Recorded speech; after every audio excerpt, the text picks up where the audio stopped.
Hello friend, एक बार फिर से बहुत बहुत स्वागत है आप सभी का हमारे इस यूट्यूब चैनल मेजर टारगेट पर। तो फ्रेंड, आज हम लोग क्लास 10 के संस्कृत का एक मॉडल पेपर को हल करेंगे जो आपके फाइनल मैट्रिक बोर्ड परीक्षा के लिए बहुत ही महत्वपूर्ण है। तो फ्रेंड, अगर आप भी इस बार मैट्रिक बोर्ड परीक्षा देने वाले हैं ना, तो इस वीडियो को पूरा जरूर देखिएगा, क्योंकि इस वीडियो में हम लोग काफ़ी महत्वपूर्ण संस्कृत के क्वेश्चंस को सिलेक्ट किए हैं।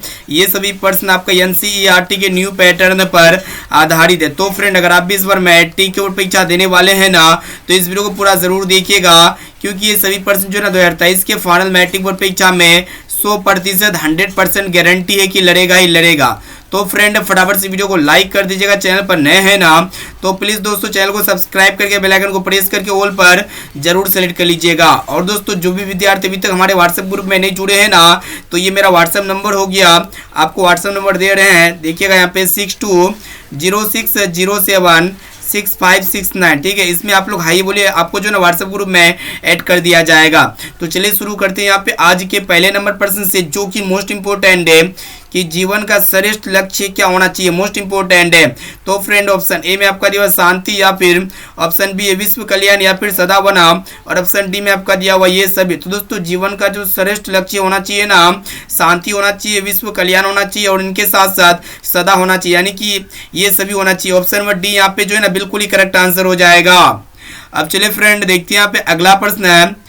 तो फ्रेंड देखिए यहाँ पे 2 नंबर प्रश्न, जो कि मोस्ट इंपोर्टेंट है कि मेगास्थनीज किसके समय में पटना आया था। ऑप्शन ए में आपका दिया वो अशोक के समय में, या फिर मुगल के समय में, और ऑप्शन सी है चंद्रगुप्त मौर्य के समय में, या फिर अंग्रेजों के समय में। तो दोस्तों, मेगास्थनीज जो है ना चंद्रगुप्त मौर्य के समय में पटना आया था, यानी कि यहाँ पे सी वाला ऑप्शन जो है ना बिल्कुल ही करेक्ट आंसर हो जाएगा। चलिए दोस्तों, देखते हैं यहाँ पे तीसरा प्रश्न भी बहुत ही महत्वपूर्ण है कि लोगों को कैसा जन्म प्राप्त करना चाहिए।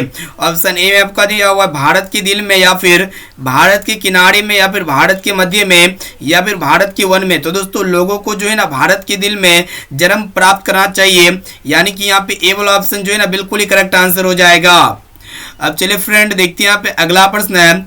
तो फ्रेंड देखिए यहाँ पे चौथा प्रश्न, जो कि मोस्ट इंपोर्टेंट है कि अक्षर आरंभ कैसा संस्कार है। ऑप्शन ए में आपका दिया विवाह संस्कार, या फिर शिक्षा संस्कार, और ऑप्शन सी उन्नयन संस्कार, या फिर इनमें से कोई नहीं। तो दोस्तों, ये जो अक्षर आरंभ है ना, यह एक प्रकार का शिक्षा संस्कार है, यानी कि यहाँ पे बी वाला ऑप्शन जो है ना बिल्कुल ही करेक्ट आंसर हो जाएगा। और दोस्तों, संस्कार कितने होते हैं, तो दोस्तों संस्कार जो है ना 16 होते हैं, साथ में इसे भी आप लोग को याद रखना है। अब चलिए फ्रेंड, देखते हैं यहाँ पे 5 नंबर प्रश्न, जो कि मोस्ट इंपोर्टेंट है कि किसको धन देना चाहिए। ऑप्शन ए में आपका दिया धनहीन को, या फिर राजा को, या फिर विद्वान को, और ऑप्शन डी में आपका दिया धनवान को। तो दोस्तों, धन जो है ना धनहीन को देना चाहिए, यानी कि जिनके पास धन नहीं होता है ना, उन्हीं को धन देना चाहिए। यहाँ पे हमारा ए वाला ऑप्शन जो है ना बिल्कुल ही करेक्ट आंसर हो जाएगा। चले देखते हैं यहाँ पे छठा प्रश्न भी बहुत ही महत्वपूर्ण है कि ध्रुव के, यहाँ पे आप लोग को बताना है कि ध्रुव कृत्रिम आलस दिखाकर क्या ग्रहण करते हैं। ऑप्शन ए में आपका दिया दान, या फिर धन, और ऑप्शन सी है भोजन, या फिर जल। तो दोस्तों, ध्रुव कृत्रिम आलस दिखा करके जो है ना भोजन ग्रहण करते हैं, यानी कि यहाँ पे सी वाला ऑप्शन जो है ना बिल्कुल ही करेक्ट आंसर हो जाएगा। अब चलिए दोस्तों, देखते हैं यहाँ पे अगला प्रश्न है। तो फ्रेंड देखिए यहाँ पे 7 नंबर प्रश्न, जो कि मोस्ट इंपोर्टेंट है कि प्राचीन काल में ब्रह्मचारी कहाँ पढ़ते थे, मोस्ट इंपोर्टेंट है। तो यहाँ पे ऑप्शन ए में आपका दिया स्कूल में, या फिर जंगल में, या फिर गुरु के घर में, और ऑप्शन डी में आपका दिया पाठशाला में। तो दोस्तों, प्राचीन काल में ब्रह्मचारी जो है ना गुरु के घर में पढ़ते थे, यानी कि यहाँ पे सी वाला ऑप्शन आंसर हो जाएगा। अब आइए फ्रेंड, देखते हैं यहाँ पे 8 नंबर प्रश्न, जो कि मोस्ट इंपोर्टेंट है कि नृत्य करते हुए कौन प्रतीत होता है। ऑप्शन ए में आपका नदी, या फिर पर्वत, और ऑप्शन सी है झरना, या फिर तालाब। तो दोस्तों, नृत्य करते हुए जो है ना पर्वत प्रतीत होता है, यानी कि यहाँ पे बी वाला ऑप्शन जो है ना बिल्कुल ही करेक्ट आंसर हो जाएगा।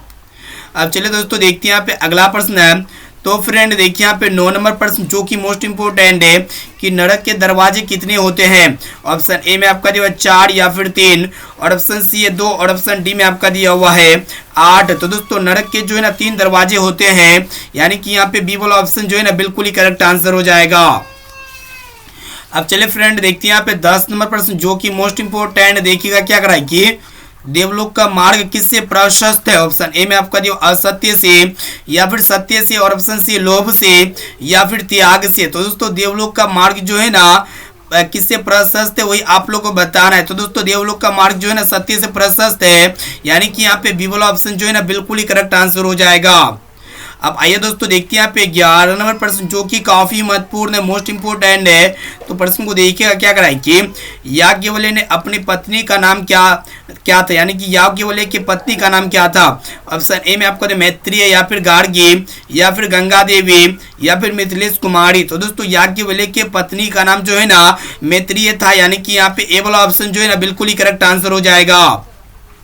और दोस्तों याज्ञवल्क्य ने अपनी पत्नी को क्या शिक्षा दिया था। तो दोस्तों याज्ञवल्क्य ने अपनी पत्नी को जो है ना आत्म तत्व की शिक्षा दिया था। साथ में इसे भी आप लोग को याद रखना है।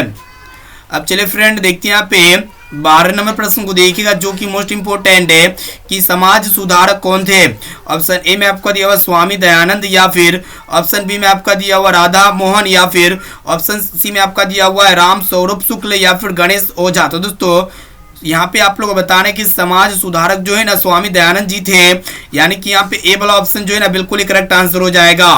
और दोस्तों स्वामी दयानंद के बचपन का नाम क्या था। तो दोस्तों स्वामी दयानंद जी के बचपन का नाम जो है ना मूलशंकर था। साथ में इसे भी आप लोग को याद रखना है।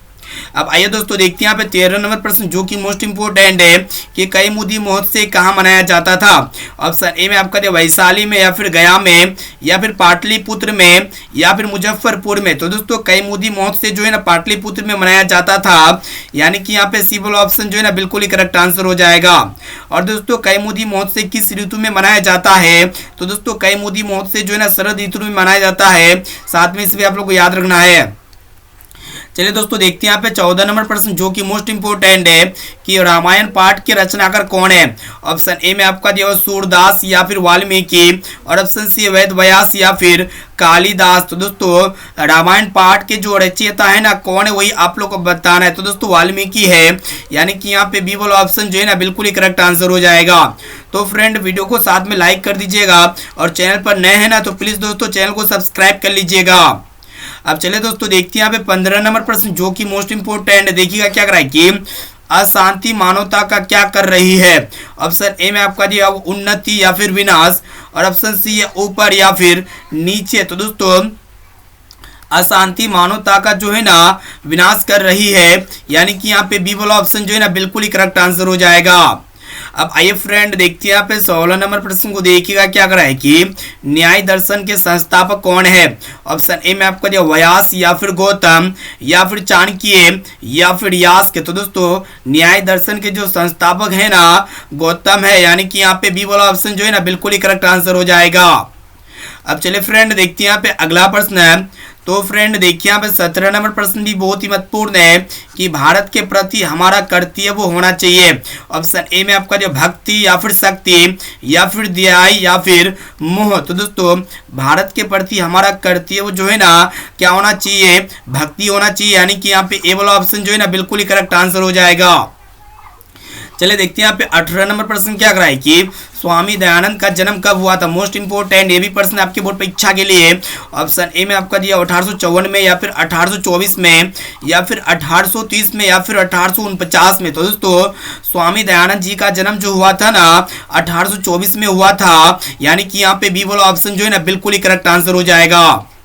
अब चलिए फ्रेंड देखते हैं यहाँ पे अगला प्रश्न है। तो फ्रेंड देखिए यहाँ पे 19 नंबर प्रश्न भी बहुत ही महत्वपूर्ण है कि पृथ्वी को दान देने के लिए कौन चाहता है। ऑप्शन ए में आपका जो शल्य या फिर भास और ऑप्शन सी इंद्र या फिर कर्ण। तो दोस्तों पृथ्वी को दान देने के लिए जो है ना कौन चाहते हैं, कर्ण चाहते हैं, जो कि यहाँ पे डी वाला ऑप्शन जो है ना बिल्कुल ही करेक्ट आंसर हो जाएगा। अब आइए दोस्तों देखते हैं यहाँ पे 20 नंबर प्रश्न जो कि मोस्ट इंपोर्टेंट है कि बिहार प्रांत का दुर्गम प्राय कौन सा है, काफी महत्वपूर्ण है।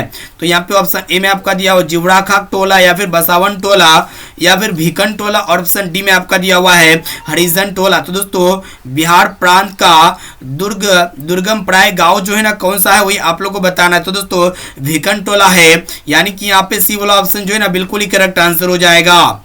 अब चलिए फ्रेंड देखते हैं यहाँ पे अगला प्रश्न है। तो फ्रेंड देखिए यहाँ पे 21 नंबर प्रश्न जो कि काफी महत्वपूर्ण है। देखिएगा क्या कर रहा है कि यहाँ पे आप लोग बताना है कि असहिष्णुता किसकी जननी है। ऑप्शन ए में आपका दिया हुआ मातृत्व की, या फिर दवेश की, या फिर प्रेम की, और ऑप्शन डी में आपका दिया हुआ अहिंसा की। तो दोस्तों असहिष्णुता जो है ना ये किसकी जननी है वही आप लोग को बताना है। तो दवेश जी की जननी है, यानी कि यहाँ पे बी वाला ऑप्शन जो है ना बिल्कुल ही करेक्ट आंसर हो जाएगा। अब आइए दोस्तों देखते हैं 22 नंबर प्रश्न को देखिएगा जो कि काफी महत्वपूर्ण है कि बाल विवाह के विरुद्ध किसने महान प्रयास किया, मोस्ट इंपोर्टेंट है। तो यहाँ पे ऑप्शन ए में आपका मूल शंकर जी ने, या फिर देव शंकर जी ने, या फिर शिव शंकर ने, या फिर हेमचंद्र ने। तो दोस्तों बाल विवाह के विरुद्ध जो है ना किसने महान प्रयास किया था, तो मूल शंकर जी ने महान प्रयास किए थे, यानी कि यहाँ पे ए वाला ऑप्शन जो है ना बिल्कुल ही करेक्ट आंसर हो जाएगा। अब चले फ्रेंड देखते हैं आप 23 नंबर प्रश्न को देखिएगा क्या कराए कि पति किसके द्वारा मारा गया, काफी महत्वपूर्ण है। ऑप्शन ए में आपको बूढ़े बाघ के द्वारा, या फिर भेड़ियों के द्वारा, और ऑप्शन सी बाघ के द्वारा, या फिर सिंह के द्वारा। तो दोस्तों ये पथिक जो है ना किसके द्वारा मारा गया था, काफी महत्वपूर्ण ये भी प्रश्न आपके बोर्ड परीक्षा के लिए। तो बूढ़े बाघ के द्वारा मारा गया था, यानी कि यहाँ पे ए वाला ऑप्शन जो है ना बिल्कुल ही करेक्ट आंसर हो जाएगा। अब चले फ्रेंड देखते हैं यहाँ पे 24 नंबर प्रश्न को देखिएगा जो कि काफी महत्वपूर्ण है कि घर की लक्ष्मी कौन है। ऑप्शन ए में आपका दिया पुरुष, या फिर स्त्री, या फिर बालक, और ऑप्शन डी में आपका दिया हुआ है कोई नहीं। तो दोस्तों जो घर की लक्ष्मी होती है ना स्त्री होती है, यानी कि यहाँ पे बी वाला ऑप्शन जो है ना बिल्कुल ही करेक्ट आंसर हो जाएगा। और दोस्तों बच्चों का सच्चा रक्षक कौन होता है, तो दोस्तों माता होता है, साथ में इसे भी आप लोग को याद रखना है। चलिए देखते हैं 25 नंबर प्रश्न को देखिएगा क्या करा है कि प्राचीन काल में शिष्य को क्या कहा जाता है, काफी महत्वपूर्ण है। ऑप्शन ए में आपका देव छात्र, या फिर ब्रह्मचारी, या फिर धनुर्धारी, या फिर अंतेवासी। तो दोस्तों प्राचीन काल में शिष्य को जो है ना ब्रह्मचारी कहा जाता है, यानी कि यहाँ पे बी वाला ऑप्शन जो है ना बिल्कुल ही करेक्ट आंसर हो जाएगा। अब चले फ्रेंड देखते हैं यहाँ पे 26 नंबर प्रश्न जो कि मोस्ट इंपोर्टेंट है। देखिएगा क्या कराए कि दुख का विषय क्या है। ऑप्शन ए में आपका दिया हुआ है अशांति, या फिर शांति, और ऑप्शन सी में आपका दिया हुआ है सार्वभौमिक अशांति, और ऑप्शन डी में आपका दिया हुआ है सार्वभौमिक अशांति। तो दोस्तों दुख का जो विषय होते हैं ना क्या होते हैं वही आप लोग को बताना है। तो दोस्तों दुख का जो विषय होते हैं ना सार्वभौमिक अशांति होते हैं, यानी कि यहाँ पे जो है ना सी वाला ऑप्शन बिल्कुल ही करेक्ट आंसर हो जाएगा। यानी कि सभी जगह पर अशांति, सार्वभौमिक अशांति का अर्थ होता है कि सभी जगह अशांति। यहाँ पे ऑप्शन नंबर सी जो है ना बिल्कुल ही करेक्ट आंसर हो जाएगा। अब आइए फ्रेंड देखते हैं यहाँ पे 27 नंबर प्रश्न क्या कराए कि इंद्र क्या चाहते हैं। ऑप्शन ए में आपको भिक्षा, या फिर शिक्षा, या फिर राज्य, और ऑप्शन डी में आपका दिया हुआ है युद्ध। तो दोस्तों इंद्र जो है ना क्या चाहते हैं, भिक्षा चाहते हैं, यानी कि यहाँ पे ए वाला ऑप्शन जो है ना बिल्कुल ही करेक्ट आंसर हो जाएगा। अब चलिए फ्रेंड देखते हैं यहाँ पे अगला प्रश्न है। तो फ्रेंड देखिए यहाँ पे 28 नंबर प्रश्न क्या कराए कि चरित्र का निर्माण किससे होता है, काफी महत्वपूर्ण है। ऑप्शन ए में आपका दिया संस्कारों से, या फिर वैरभाव से, या फिर अशांति से, और ऑप्शन डी में आपका दिया हुआ है मित्रता से। तो दोस्तों चरित्र का जो निर्माण होता है ना किससे होता है, संस्कारों से होता है, यानी कि यहाँ पे ए वाला ऑप्शन जो है ना बिल्कुल ही करेक्ट आंसर हो जाएगा। अब आइए फ्रेंड देखते हैं यहाँ पे 29 नंबर प्रश्न जो कि मोस्ट इंपोर्टेंट है। तो फ्रेंड देखिए यहाँ पे एक एक क्वेश्चन को जो अच्छी तरह से याद कर लीजिएगा। देखिए यहाँ पे 29 नंबर प्रश्न क्या कराए कि संस्कार कितने होते हैं। ऑप्शन ए में आपको दिया 15, या फिर 16, और ऑप्शन सी में आपका दिया 10, या फिर 12। तो दोस्तों संस्कार जो होते हैं ना 16 होते हैं, यानी कि यहाँ पे बी वाला ऑप्शन जो है ना बिल्कुल ही करेक्ट आंसर हो जाएगा। और दोस्तों 16 संस्कार को 5 भागों में बांटा गया है, इसे आप लोग को याद रखना है। अब आइए दोस्तों देखते हैं यहाँ पे 30 नंबर प्रश्न क्या कराए कि मूर्ति पर चढ़कर कौन खा रहा था, काफी महत्वपूर्ण है। ऑप्शन ए में आपका चूहा, या फिर खरगोश, या फिर चींटी, और ऑप्शन डी में आपका जो पुजारी। तो दोस्तों मूर्ति पर चढ़कर जो है ना चूहा खा रहा था, यानी कि यहाँ पे ए वाला ऑप्शन जो है ना बिल्कुल ही करेक्ट आंसर हो जाएगा। तो फ्रेंड यहाँ पे हम लोग फाइनली जो है ना क्लास 10 के संस्कृत के एक मॉडल पेपर को हल कर चुके हैं। इसमें हम लोग 30 मोस्ट इंपोर्टेंट ऑब्जेक्टिव क्वेश्चंस को बताए जो आपके फाइनल मैट्रिक बोर्ड परीक्षा में ये सभी प्रश्न जो है ना 2023 के बोर्ड परीक्षा में 100% गारंटी है कि आएगा ही आएगा। इसीलिए जो है ना एक एक क्वेश्चन को अच्छी तरह से याद कर लीजिएगा। और दोस्तों जो भी विद्यार्थी अभी तक हमारे व्हाट्सएप ग्रुप में नहीं जुड़े हैं ना, तो ये मेरा व्हाट्सएप नंबर ले लीजिए, ये मेरा व्हाट्सएप नंबर हो गया। इसमें जो है ना आप लोग हाई कीजिए, आपको जो है ना व्हाट्सएप ग्रुप में ऐड कर दिया जाएगा, ठीक है। और दोस्तों इसका पीडीएफ आप लोग को कहाँ पे मिलेगा, आप लोग को जो है ना व्हाट्सएप ग्रुप में बताया जाएगा। तो आप लोग को व्हाट्सएप ग्रुप में जुड़ना जो है ना बहुत ही जरूरी है। और इनके साथ साथ ये SW क्वेश्चन का आंसर क्या लगता है कि गुजरात प्रदेश स्थित टंकारा ग्राम किसका जन्म स्थल है, मोस्ट इंपोर्टेंट है। ऑप्शन ए में आपका दिया स्वामी विवेकानंद का, या फिर स्वामी विजयानंद का, या फिर स्वामी दयानंद का, या फिर इनमें से कोई नहीं। तो दोस्तों इसका आंसर क्या लगता है, आप लोग फटाफट से जल्दी से जो है ना आप हमें कमेंट करके जरूर बताइएगा। और दोस्तों आप लोग ये भी बताइएगा कि 30% में से आप लोगों को कितना परसेंट का सटीक आंसर याद था। और दोस्तों वीडियो को आप लाइक जरूर कर दीजिएगा, क्योंकि एक एक वीडियो बनाने में जो है ना बहुत ही मेहनत लगता है। तो फ्रेंड वीडियो को लाइक कर दीजिएगा। और दोस्तों वीडियो को यहाँ पे लाइक करने के बाद जो है ना चैनल को भी सब्सक्राइब जरूर कर लीजिएगा। और एक रिक्वेस्ट है कि इस वीडियो को अपने दोस्तों में जरूर शेयर कीजिएगा, जो भी विद्यार्थी इस बार फाइनल मैट्रिक बोर्ड परीक्षा 2023 में देने वाले हैं। अपने दोस्त यार में जरूर शेयर कीजिएगा, भाई बहन में जरूर शेयर कीजिएगा। तो फ्रेंड फिर मिलते हैं जल्दी अगले वीडियो पे।